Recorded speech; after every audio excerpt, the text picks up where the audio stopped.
total. Entonces, acá los huesos del cráneo nosotros ya dimos todo, ¿verdad, Betania? Sí. Todito ya dimos. Detalle por detalle tenemos todos estos huesos, mucha información. Y ahora toca hablar de los 14 huesitos que hay en la cara. O sea, en realidad hay 1, 2, 3, 4, 5, 6, 7, 8 lo que vamos a estudiar porque hay 1, 2, 3, 4, 5, 6 que son pares y 2 que son impares. Los pares son los dos maxilares que están acá, este es uno, este es otro, los dos cigomáticos, acá el hueso del pómulo, están los huesos nasales en el centro, los lagrimales acá, los palatinos allá en el fondo, ni se ve bien, los cornetes, y esos son los pares, el vomer que forma parte del tabique nasal y la mandíbula que forma parte acá de esta zona, o sea, son huesos impares. Así se ve la cara, cuando a usted se le dice cara es esto, estos huesos, nasal, vomer, cornetes, maxilar, cigomático, mandíbula, lagrimal, acá el palatino se ve, etcétera, etcétera. Entonces, eso es el macizo facial, todo esto, y la mandíbula, que es el único hueso que se mueve de todos ellos. Acá se ve desde una vista sagital el tabique nasal, un corte a la línea media, un corte paralelo a la línea media.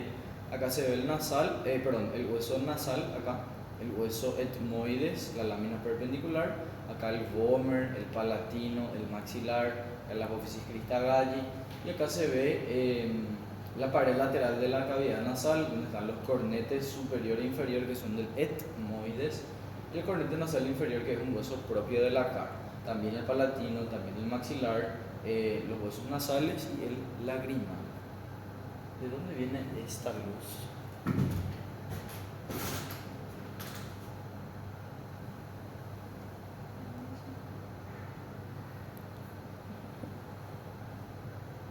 No sé, está raro.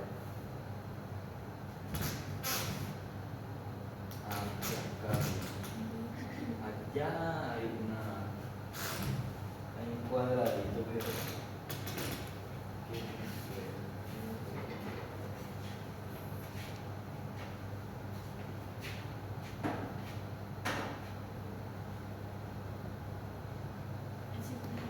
Encima de la mesa. creo.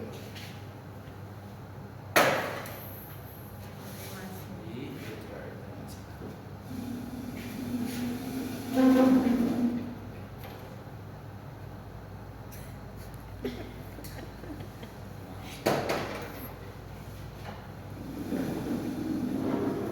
Ahí, en fin, ese es el primer hueso que vamos a estudiar entonces es el hueso maxilar. Se puede llamar también maxilar superior, y a la mandíbula se le conoce también como maxilar inferior. Es lo mismo.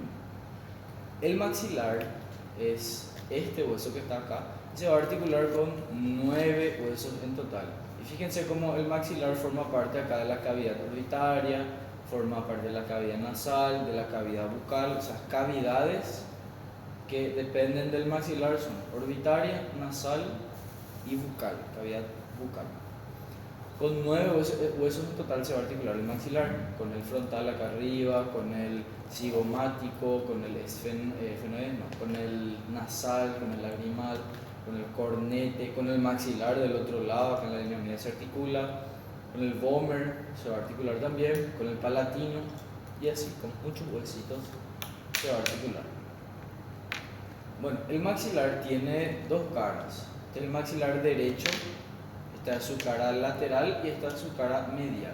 Acá está más o menos la zona anterior, la región anterior, y acá la zona posterior. O sea, este es el borde anterior, este sería el borde superior, el borde posterior y el borde inferior. Entonces, en la unión de cada borde nosotros encontramos los ángulos, hasta el antero superior, el antero inferior, el póstero inferior y el póstero superior. Y así, esta cara medial se representa justamente porque tiene una gran cavidad en su interior, que es la cavidad del seno maxilar, ¿sí? Entonces, dos caras. ¿Qué es importante saber de la cara lateral? Todo esto de la cara lateral, más o menos así es la imagen que estamos viendo nosotros. Fíjense que tiene una fosa que se llama fosa canina. Ahí se inserta el músculo elevador del ángulo de la boca o músculo canino, el mismo nombre, ¿sí? Detrás de la fosa canina se encuentra la eminencia canina, que esto sí se puede palpar. Es lo que más sobresale en esta zona de la cara. Hay uno de los dientes que más sobresale. No sé si llegan a sentir. Hay uno que más sobresale, eso es la eminencia canina. Luego está la apófisis cigomática, ¿sí? Que es la que permite articularse con el hueso cigomático. Esa apófisis cigomática tiene unas cuantas características. Tiene tres caras: una cara que mira hacia la cavidad orbitaria, una cara que mira hacia adelante, una cara que mira hacia la región infratemporal, ¿sí? Entonces, cara orbitaria, cara anterior, cara infratemporal. Tiene tres bordes: un borde anterior, un borde inferior para acá y un borde posterior, ¿sí? El vértice de esta apófisis cigomática se va a articular con el hueso del pómulo, que es el hueso cigomático, y la base se va a unir al resto del hueso maxilar. O sea, tiene tres caras, tres bordes, tiene un vértice que se articula con el cigomático y una base que es la continuación del hueso, básicamente. Fíjense acá que en la apófisis cigomática nosotros encontramos a nivel de la cara orbitaria, de la apófisis cigomática, tenemos lo siguiente: tenemos un surco infraorbitario que va a dar paso a un nervio que es el nervio maxilar, el V2. El V2 se llama así porque es la segunda rama del quinto par craneal. El quinto par craneal es el par craneal trigémino, ¿sí? El nervio trigémino. El nervio trigémino tiene tres nervios: tiene el oftálmico, tiene el maxilar, que es el segundo, y tiene el mandibular, que es el tercero. Por eso se le considera V2. O sea, el nervio maxilar pasa por este surco. Ese surco, si nosotros continuamos, vemos que tiene un pequeño foramen. Ese foramen se continúa con un conducto. O sea, hay un conducto acá que comunica la cavidad orbitaria con la cara, con la región facial. Entonces, surco infraorbitario, conducto infraorbitario y esto por último, foramen infraorbitario. Todo eso va a cruzar el nervio maxilar, ¿sí? Surco infraorbitario, conducto infraorbitario y foramen infraorbitario. Luego tenemos los forámenes alveolares que están en la región posterior. Acá no se puede ver, pero si vemos desde atrás, vemos esto. Esta es la apófisis orbitaria visto desde atrás, esta es la apófisis palatina y esta es la zona posterior. Estos forámenes alveolares van a estar más bien hacia la cara infratemporal, lo que sí que van a pasar por ahí los nervios alveolares superiores posteriores. Ese es el nombre completo: alveolares superiores posteriores. Son los nervios y vasos que van a pasar por dentro de estos forámenes alveolares. Acá se ve mejor. Este sería el puente o protuberancia, que es parte del tronco encefálico, ¿sí? Del puente o protuberancia sale el origen aparente del nervio trigémino. El nervio trigémino, que tiene tres ramas importantes. Tiene un ganglio, que es el ganglio del nervio trigémino, ganglio de Gasser, que da origen al nervio oftálmico, al nervio maxilar y al nervio mandibular. Acá nos interesa el nervio maxilar, el V2. El nervio maxilar cruza, ¿por qué foramen cruza el nervio maxilar? El foramen redondo, ¿sí? Acá había un foramen redondo, estaba el foramen espinoso, ¿se acuerdan? Foramen oval. Esos tres forámenes del esfenoides, importantísimo. Cruzaba el foramen redondo y comunicaba la fosa craneal media con lo que sería la fosa pterigo-palatina. Ahí el nervio maxilar, que es el trigémino, se conecta con un ganglio, que es el ganglio pterigo-palatino o esfenopalatino de Meckel, y el nervio maxilar cruza por la fisura orbitaria inferior, llega a la cara superior de la apófisis cigomática, o sea, la cara orbitaria de la apófisis cigomática, justamente vemos por acá. Y este nervio se encuentra en el surco infraorbitario, cruza por el conducto infraorbitario que está dentro del hueso y sale del hueso sale de las cavidades a través del foramen infraorbitario, ¿sí? Salió acá por el foramen infraorbitario. Ahí el nervio maxilar deja de llamar, una vez que este nervio sale por este foramen, ya no se llama nervio maxilar, se llama foramen infraorbitario. Y ven cómo acá, no se ve tanto este nervio, ven cómo este nervio infraorbitario da 1, 2 y 3 ramos terminales, 3 ramitos nerviosos, uno que se va para arriba, uno que se va en sentido transversal y otro que se va hacia abajo. Ese que se va hacia arriba, acá más o menos se ve, va a ir para el párpado inferior, entonces ese nervio se va a llamar nervio palpebral inferior, este que se va para arriba. Este que se va hacia la cara lateral de la nariz se va a llamar nervio nasal lateral. Y este que se va para la parte superior del labio, o sea, para el labio superior, se va a llamar nervio labial superior. ¿Sí? Es medio obvio. Al conjunto de estos 3 nervios se le considera también ramillete infraorbitario. O sea, puede tener varios nombrecitos. Nervio infraorbitario o ramillete infraorbitario. ¿Cómo termina el nervio infraorbitario? Originando 3 ramas. El palpebral inferior, nasal lateral y labial superior. Y eso es nervio maxilar. Prácticamente el nervio maxilar, eso teníamos que dar en pares craneales, ¿verdad? Pero básicamente eso es todo lo que hay que saber del nervio maxilar y estudiar su ganglio pterigo palatino. Y ya está. Bueno, el maxilar por dentro, fíjense que está tapado, tiene un feroz agujero. O sea, en realidad vamos a separarlos de la siguiente forma. La apófisis palatina en sentido transversal separa a la cara medial del hueso maxilar en 2 lugares, por encima y por debajo de la apófisis palatina. Entonces, por encima de la apófisis palatina, en la porción suprapalatina, esto va a ser básicamente el piso de la cavidad nasal. Tenemos lo siguiente: tenemos la apófisis frontal, que es literalmente esta pequeña puntita que se va a articular con todo el mundo. Debajo tenemos la cresta etmoidal, que se va a articular con el cornete nasal medio del hueso etmoides. Tenemos la cresta turbinal o cresta de la concha también se llama, que se va a articular con el cornete nasal inferior. Detrás de estas tres accidentes tenemos un surco. Ese surco se llama surco lagrimal. ¿Por qué? Porque va a dar paso a lo que es el conducto lagrimal, ¿sí? Por eso es cuando nosotros lloramos. ¿Alguna vez ya lloraron? Sí. Ya, sí, Todos los días. todos los días. Cuando nosotros lloramos se siente húmeda la nariz. O sea, empezamos a... famoso, ¿verdad? Cuando tu mamá te va a pegar y ya. Bueno, entonces es por eso, porque hay un conducto que comunica literalmente la glándula lagrimal, la cavidad orbitaria, pasa por este surco lagrimal y llega hasta la cavidad nasal.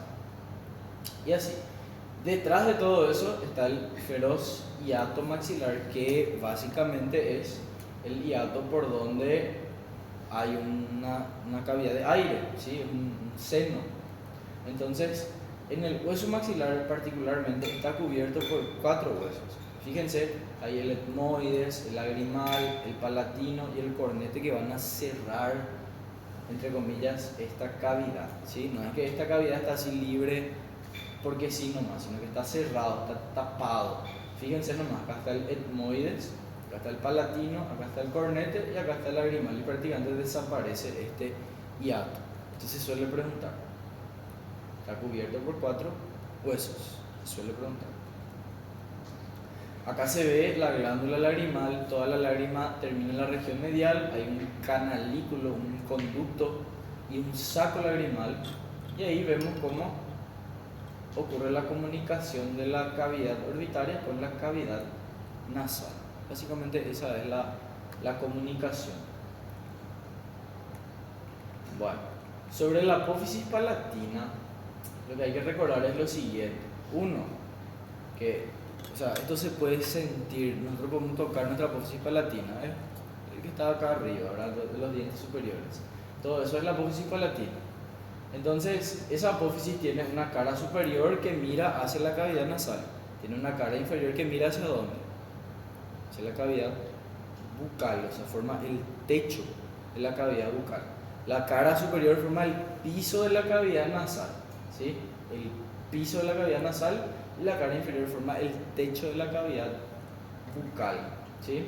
Forma el paladar duro. Tiene un borde anterior, tiene un borde medial, un borde posterior y un borde lateral. Fíjense el borde anterior, forma una abertura, ¿sí? El borde medial se articula con el palatino del otro lado, pero con el maxilar del otro lado. El borde posterior se articula con el hueso palatino y el borde lateral se une al resto del hueso. Y básicamente cuando se junta la apófisis palatina del maxilar con la apófisis palatina del otro maxilar, se forma unas cuantas estructuras. Primero, adelante, la espina nasal anterior. Esto se puede sentir también, o sea, más o menos. Si ustedes van por la base de la nariz, o sea, por este tabique central de la nariz, y empujen esta zona, toquen acá, exactamente acá, entre la unión de la nariz y el labio, en esta zona. Si te empujan, sienten una puntita, ¿o no? ¿No?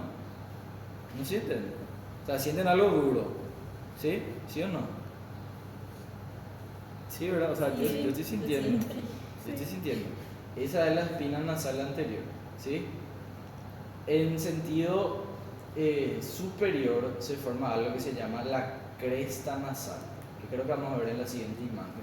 La cresta nasal es como una estructura así, en forma de parábola, por así decirlo.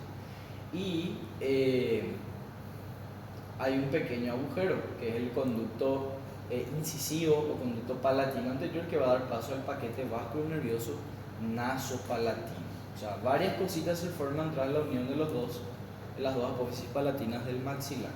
Acá se ve el nervio nasopalatino, que es un nervio que inerva el tabique nasal, el techo, o sea, la cara superior del paladar duro, cruza por el foramen, por el conducto incisivo e inerva lo que sería la parte superior, todo lo que sería el paladar duro, ¿sí?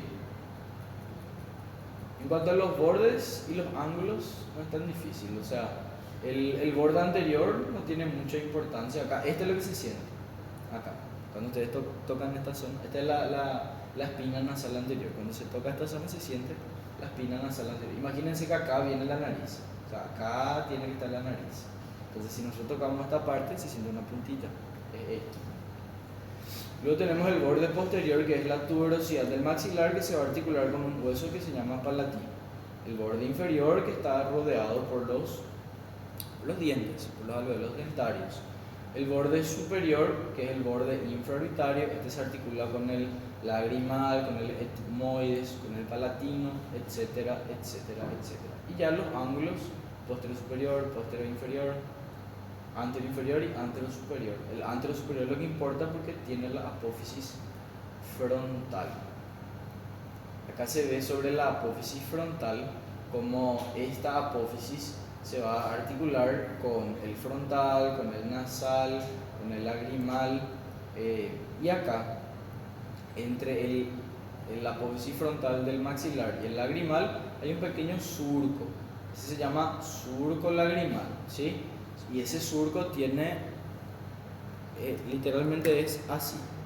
Todo esto se llama surco, solo que este surco tiene una cresta lagrimal anterior y tiene una cresta lagrimal posterior, ¿sí? Este es un surco. Y ese surco tiene dos bordes, dos crestas. Una de esas crestas, que es la cresta lagrimal anterior, es del hueso maxilar, de la apófisis frontal del hueso maxilar. La cresta lagrimal posterior es del hueso lagrimal, ¿sí? O sea, el surco está entre el maxilar y el lagrimal. Una cresta es de un hueso, otra cresta es del otro hueso. Un borde, por así decir, es de un hueso y otro borde es del otro hueso. ¿Es?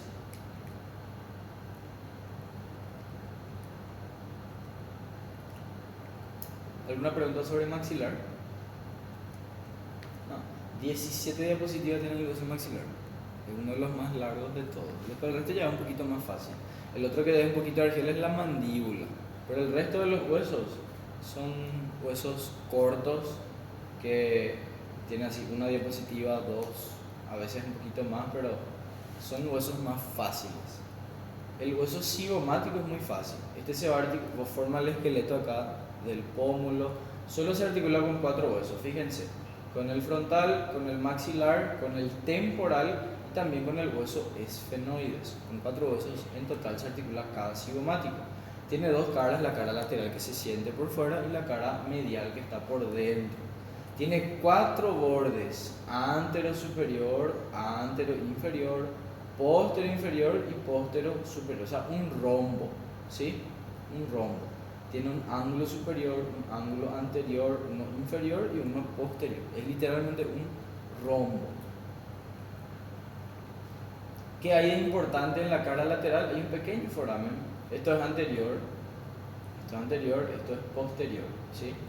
Hay un pequeño foramen que es el foramen cigomático facial, ¿sí? Este es el foramen cigomático facial.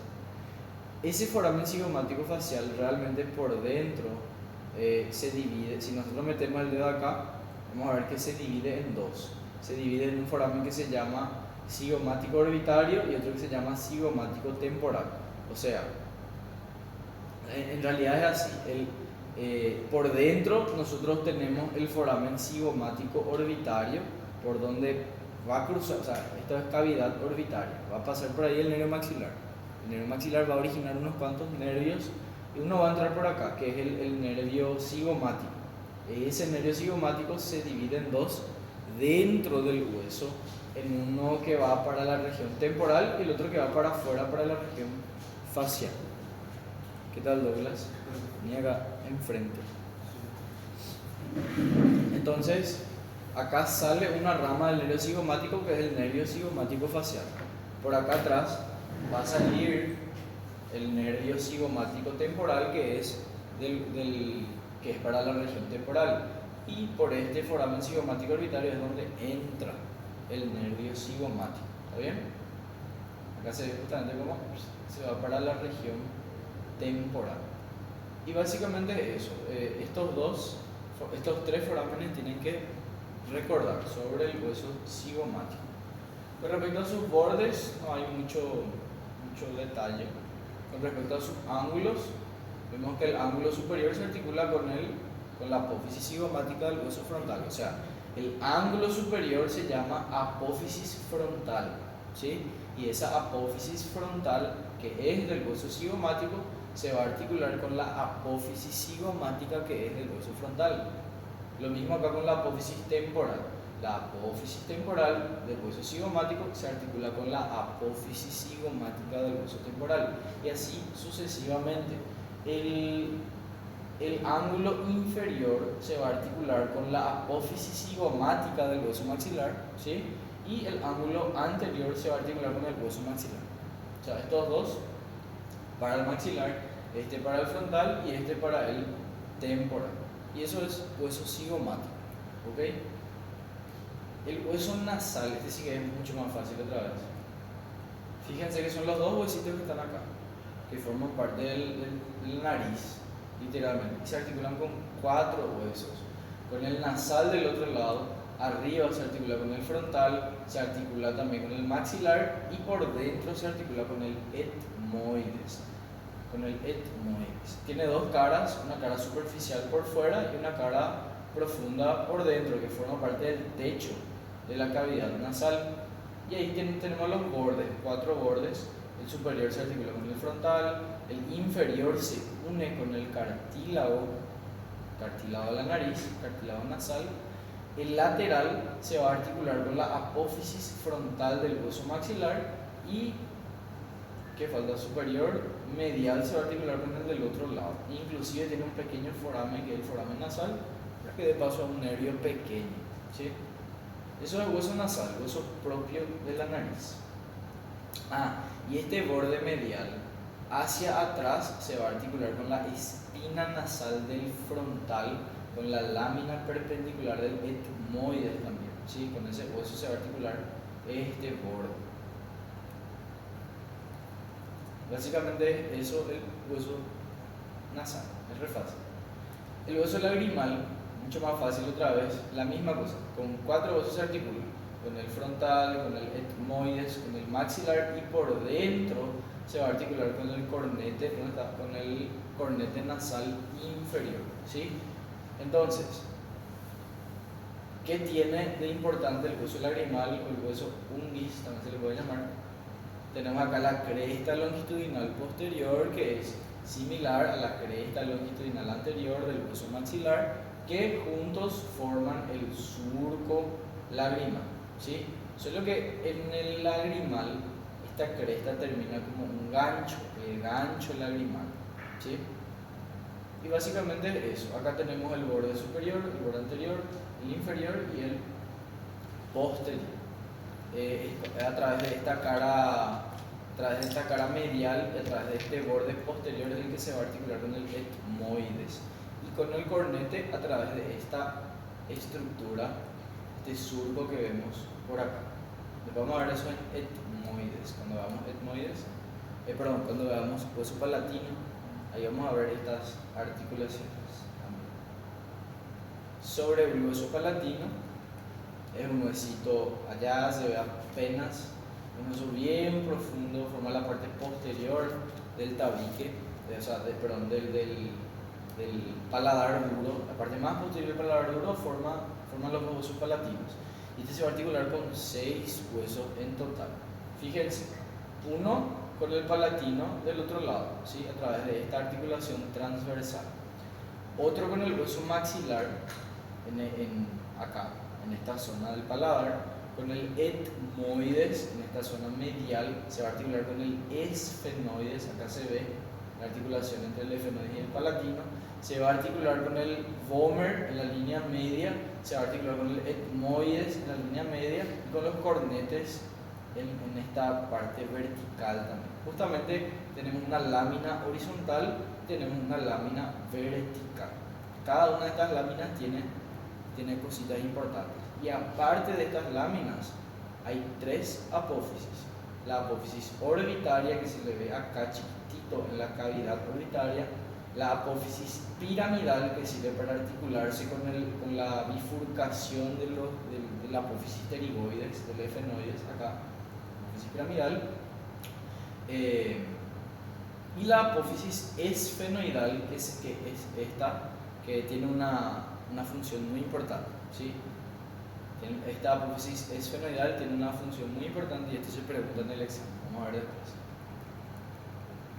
Bueno, sobre esta lámina horizontal, fíjense que tenemos que va a formar la cara superior de la cavidad orbitaria, o sea, la cara inferior de esta apófisis, de esta lámina horizontal, forma el techo de la cavidad orbitaria, de la cavidad bucal, y la cara superior de esta apófisis, esta lámina horizontal del hueso palatino, forma el piso de la cavidad nasal. O sea, acá está el piso de la cavidad nasal, acá está el techo de la cavidad bucal, ¿sí?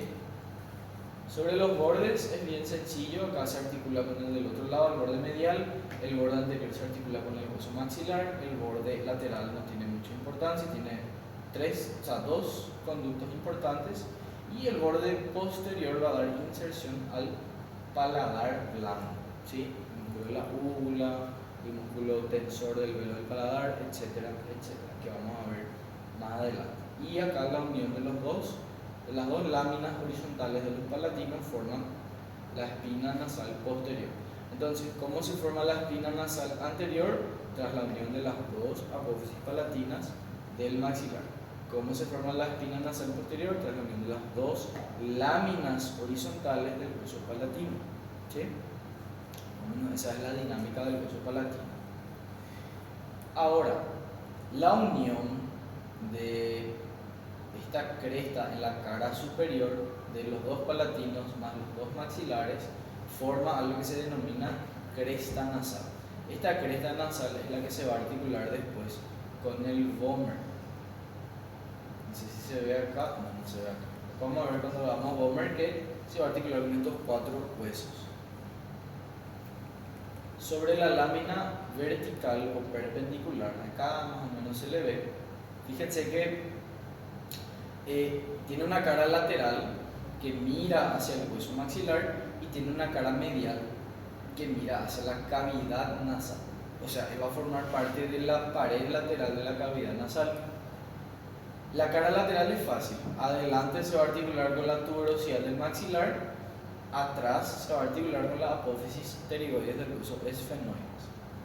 La cara medial lo que sí tiene algunas cositas importantes. Acá tenemos la cresta etmoidal y acá tenemos también la cresta turbinal, la cresta de la concha, que es similar a la que nosotros tenemos acá en el hueso lagrimal. O sea, prácticamente es el mismo. Y el que tenemos en el hueso maxilar, o sea, prácticamente el mismo. Y el lagrimal también tiene una crestita por la cual se permite articularse con el cornete nasal inferior. O sea, esta cresta de la concha básicamente existe en el maxilar, en la lámina vertical del palatino, y no se llama así, pero también en el hueso lagrimal. Exactamente, se continúa.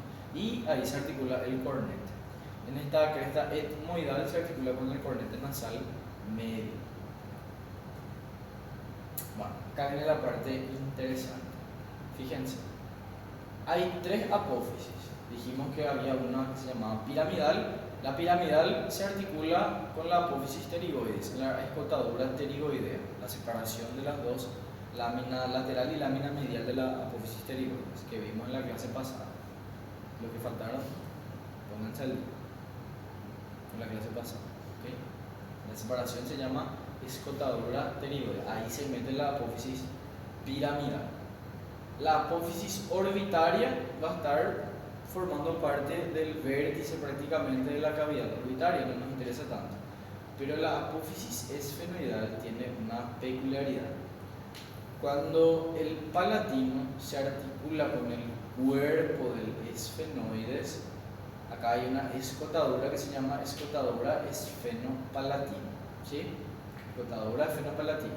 Cuando se le mete acá el cuerpo del esfenoides, esa escotadura deja de ser escotadura y se convierte en foramen. Entonces, de la escotadura esfenopalatina se convierte en foramen esfenopalatino. ¿Sí? Y por ese foramen esfenopalatino pasa el paquete vasculonervioso esfenopalatino, la arteria de la vena y el nervio nasopalatino realmente, pero se llama paquete esfenopalatino. Entonces, esta escotadura, esta apófisis esfenoidal es bastante importante. Y esto se suele preguntar. El foramen esfenopalatino está formado por la apófisis palatina y el cuerpo del esfenoides. Todo lo que está acá. Se suele preguntar. Acá se ve mejor. Esta es la escotadura esfenopalatina. Cuando se le mete a este nivel el cuerpo del esfenoides, esta escotadura deja de ser escotadura y se convierte en foramen.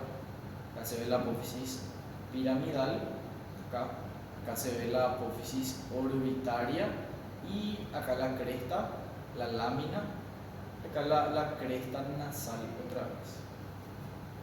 Perfecto. Y en este hueso palatino hay dos conductos importantes acá, en esta zona. Hay el conducto palatino menor y el conducto palatino mayor. Acá está el conducto palatino mayor y acá está el conducto palatino menor. ¿Quién pasa por el conducto palatino mayor? El paquete vasculonervioso palatino menor. ¿Quién pasa por el conducto palatino menor? El paquete vasculonervioso palatino menor. ¿De dónde vienen estos dos paquetes? Principalmente de la arteria esfenopalatina, que es la terminal de la arteria maxilar, y del nervio maxilar. O sea, todo esto proviene del nervio maxilar principalmente. Acá se ve justamente la arteria maxilar, tiene 14 ramas que vamos a estudiar todas, no se preocupen. Y acá la arteria esfenopalatina vemos que va a cruzar por la escotadura esfenopalatina, en realidad por el foramen esfenopalatino, y se mete dentro de la cavidad nasal. Este corte es un corte a nivel de la línea media. Entonces viene la arteria esfenopalatina y se va a articular, va a irrigar el tabique nasal a la derecha y el tabique nasal a la izquierda. Y acá la arteria palatina mayor y palatina menor, ramas de la arteria maxilar. ¿Sí? Ramas de la arteria maxilar. Esta arteria pasa por el conducto incisivo, estas arterias pasan por el conducto palatino mayor, conducto palatino menor, de la maxilar. Ese hueso palatino. Otro que es poquitito argel, tan fácil. Sobre el cornete nasal inferior es sencillito la verdad, o sea, se va a articular con 4 huesos, con el palatino acá atrás, se va a articular con, perdón, acá atrás el palatino, esto es anterior, esto es posterior, superior e inferior, ¿sí? Acá está el hueso maxilar, todo esto es el hueso maxilar, acá está el hueso palatino, acá está el etmoides, y acá está el cornete nasal inferior, acá, cornete nasal inferior. Entonces tiene una cara medial y una cara lateral. Se va a articular con el maxilar, se va a articular con el palatino, se va a articular con el lagrimal y se va a articular con el hueso etmoides. Con 4 huesos se articula cada cornete nasal inferior. También tiene 3 apófisis, eso es lo que es maxilar, que permite la articulación del maxilar, tiene una apófisis etmoidal que permite la articulación con el etmoides y tiene una apófisis lagrimal que permite una articulación con el hueso lagrimal. Sería acá, no se ve la verdad, pero ya está aquí, ¿sí? 3 apófisis tiene. Más importante que eso, no creo que sea, no suele preguntar tanto así. Sí se pregunta, ¿verdad?, que el cornete es un hueso propio de la cara, que el cornete se articula con estos huesos, que tiene 3 apófisis que son diferentes a las apófisis del hueso palatino. Palatino es POE. POE es la mnemotecnia. Piramidal, orbitaria y esfenoidal. Y acá en vez de POE es ¿verdad?, maxilar, etmoidal y lágrima. Esa es la mnemotecnia. Sobre el vomer, después creo que ya es mandíbula y ahí termina el hueso de la cara. Sobre el vomer es un hueso impar, acá empiezan los huesos impares. Un hueso impar mediano simétrico allá en el fondo se encuentra y tiene un borde superior, un borde anterior que se articula con la lámina perpendicular del etmoides, con el cartílago nasal. Tiene un borde inferior que se articula con los 2 huesos maxilares, con los 2 huesos palatinos. Tiene un borde superior que se articula con la cresta esfenoidal del cuerpo del efenoides, perdón, con el pico esfenoidal del cuerpo del efenoides, y tiene un borde posterior que básicamente forma lo que conocemos como las coanas, separa lo que serían las coanas. Entonces, 4 bordes, 2 caras laterales. Y acá en las caras laterales hay un pequeño surco, que es el surco vomeriano, que justamente va a dar paso al paquete vasco-nervioso nasopalatino, al nervio nasopalatino, a la arteria nasopalatina y a las venas nasopalatinas. Acá se ve el nervio nasopalatino que viene del V2, o sea, del nervio maxilar, que va a inervar el tabique nasal, va a cruzar por el conducto incisivo y va a inervar la cara inferior también del paladar duro. Básicamente eso es el vomer. Las coanas lo que no son las separaciones en la cara posterior que comunica básicamente la cavidad nasal con la nasofaringe. O sea, ya acá a este nivel ya es faringe. La faringe tiene que estar en esta zona. Y las coanas comunican la faringe con la cavidad nasal. Básicamente es eso. Y por último, la mandíbula, pero no menos importante, ¿verdad? No es lo más importante, lo que más se pregunta también, es básicamente un hueso único, mediano, simétrico, el único hueso que se mueve de la cara, ¿sí?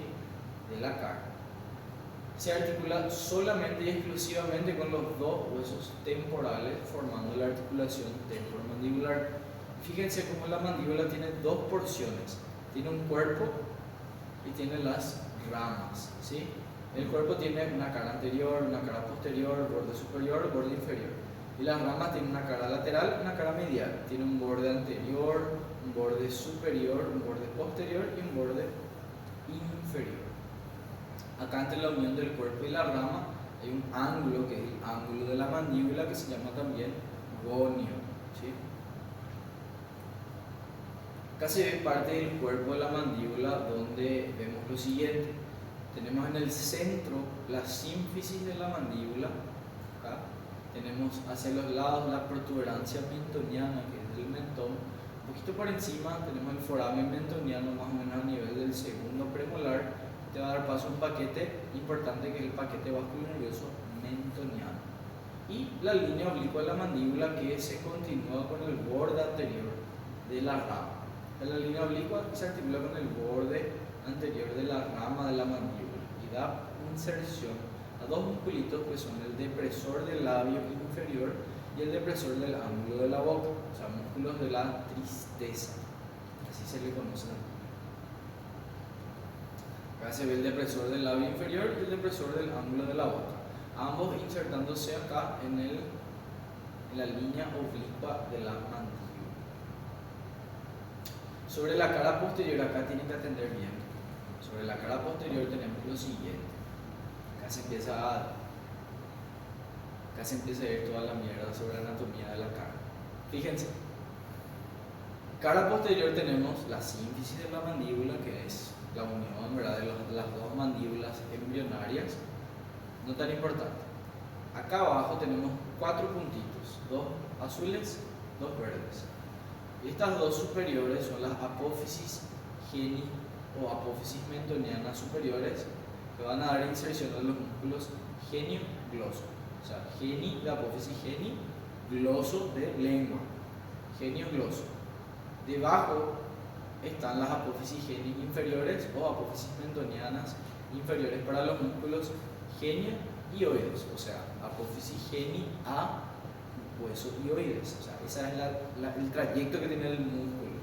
Dice 2 apófisis geni superiores, 2 apófisis geni inferiores. Acá se inserta el genio gloso, acá se inserta el genio ioide. Arriba y lateralmente a estas apófisis geni hay una fosita sublingual que se aloja en la fosita sublingual la glándula sublingual, ¿sí? La glándula sublingual. Todos estos elementos, las fositas, las apófisis geni, están por encima de una línea que vemos acá trazada de color amarilla intermitente. Esta línea se llama línea miloioide. Esta línea miloioidea es una línea mediante la cual se inserta un músculo que se llama músculo miloioide y también un músculo que se llama constrictor superior de la faringe. Tanto el miloioide como el constrictor superior de la faringe se insertan acá en esta línea. El constrictor más en la parte periférica y el músculo miloioide en sí en toda la extensión.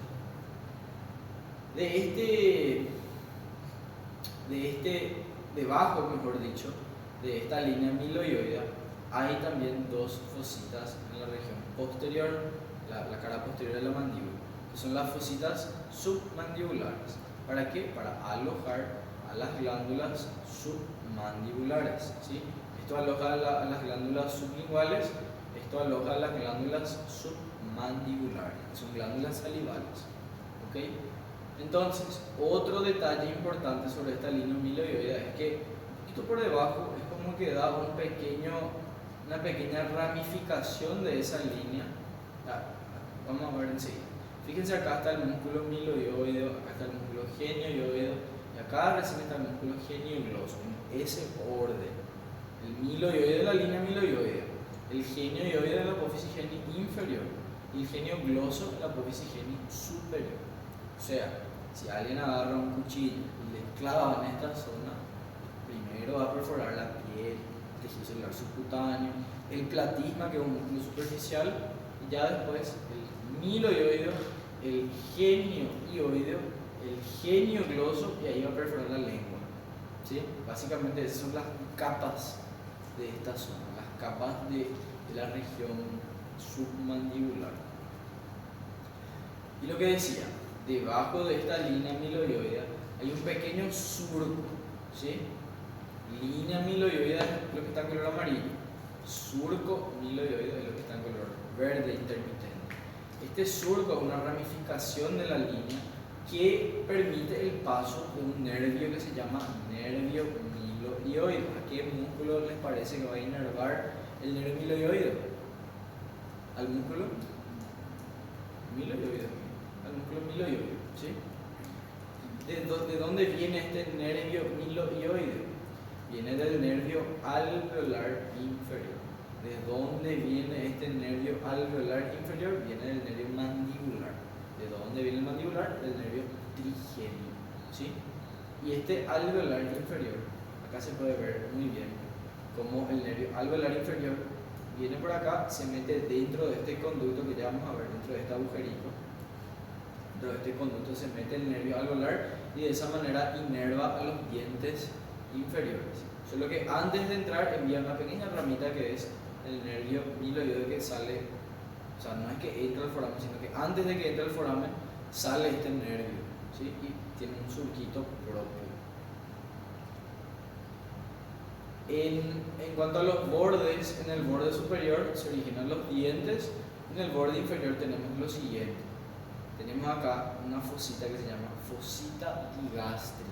¿Para qué? Para el vientre anterior del músculo digástrico, ¿sí? Que es un músculo también del cuello. Y a los lados tenemos el surco para la arteria facial. Fíjense, acá está el vientre anterior del músculo digástrico, acá está el vientre posterior del músculo digástrico. Son dos vientres unidos por un tendón intermedio. Así como por ejemplo el homoioideo, el digástrico tiene también esas peculiaridades, tiene un tendón intermedio. Y el vientre anterior se inserta en el borde inferior del cuerpo de la mandíbula. Más en sentido lateral, acá se ve la arteria facial dejando su surco. Acá se ve la arteria facial dejando su surco en el borde inferior del cuerpo de la mandíbula. Y eso es el cuerpo de la mandíbula. Sobre la rama vemos lo siguiente, tiene dos caras, una cara lateral y una cara medial. La cara lateral sirve básicamente para la inserción del músculo macetero. Este es el músculo macetero, que para la cara lateral, de la rama de la mandíbula, el músculo que nosotros podemos sentir por fuera, ¿sí? Cuando hacemos masticación se siente al macetero. En la cara medial vamos a tener varias estructuras. Primero, el foramen mandibular, que es un foramen que da paso a un conducto, está dentro del hueso, y este foramen se continúa con el conducto y ese conducto termina acá, en el foramen mentoniano, que sale para esta zona del mentón. La língula de la mandíbula o espina de Spix, la inserción a un ligamento que se llama esfeno mandibular, y luego tenemos el surco miloioide que ya conocíamos. Y básicamente eso. Debajo, tapando todo esto, básicamente está el músculo pterigoideo medial. Acá está el pterigoideo medial, acá está el músculo macetero, ¿sí? Vamos a estudiar estos dos musculitos de la masticación. Sobre la rama de la mandíbula, lo que tenemos es lo siguiente. Tiene cuatro bordes, un borde superior, un borde posterior, un borde inferior y un borde anterior. El borde inferior y el posterior no tienen mucha importancia. El borde superior, ese sí es importante, ¿por qué? Porque tenemos la apófisis coronoides, tenemos la escotadura mandibular, tenemos el cuello de la mandíbula, el cóndilo de la mandíbula y el cuello del cóndilo de la mandíbula. Estas cuatro estructuras tienen que recordar bastante bien. Apófisis coronoides para el músculo temporal. Escotadura mandibular va a servir para el paso de unos cuantos vasos y nervios. Cuello del cóndilo de la mandíbula va a insertar el músculo pterigoideo lateral. Y el cóndilo de la mandíbula forma parte de la articulación temporomandibular, ¿sí? Luego tenemos que el borde anterior tiene dos vertientes, de las cuales esta lateral se continúa con la línea oblicua que tiene la mandíbula. Esta vertiente medial se continúa acá formando los alveolos, o sea, el borde superior del cuerpo de la mandíbula. Acá se ve el músculo temporal llegando a la apófisis coronoides de la mandíbula. Acá se ve el músculo pterigoideo lateral llegando al cuello del cóndilo, acá se ve, al cuello del cóndilo de la mandíbula, en esta zona, ¿sí? Uno se inserta acá y otro se inserta en el cuello del cóndilo de la mandíbula. Y acá el cóndilo de la mandíbula se articula con el hueso temporal. Y acá se ve mejor el nervio mandibular. Este nervio mandibular se divide en nervio lingual que va para la lengua y nervio alveolar inferior. Este nervio alveolar inferior se mete dentro del foramen mandibular, dentro del conducto mandibular y termina acá como nervio mentoniano. O sea, sale por el foramen mentoniano y forma el nervio mentoniano. Acá se ve el macetero cortado, se ve la glándula submandibular, se ve el vientre posterior del digástrico, el tendón intermedio, el vientre anterior del digástrico, acá se ve el músculo milohioideo y así, varios otros músculos, acá el pterigoide lateral, acá se ve el pterigoide medial y así, acá cortado también el macetero. Todo eso para indicarnos que el nervio mandibular tiene prácticamente todas estas inervaciones. Inerva al temporal, inerva al macetero, inerva al resto de los músculos que vemos por aquí. Huesos de la cara tiene muchos detalles, principalmente mandíbula y maxilar.